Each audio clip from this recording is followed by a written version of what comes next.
Mas paniniwalaan ko pa si Saint Valentin na isang bishop na naging martir dahil sa pagpakamatay niya laban sa mga paganong government of Rome na pinamahalaan ni Claudius II.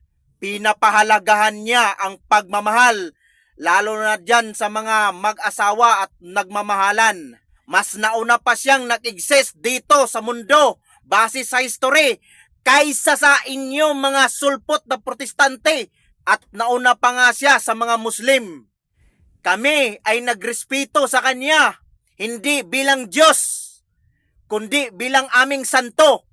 Hindi kayo naniniwala sa mga santo. Kami naniniwala dahil nakasulat yun sa Biblia.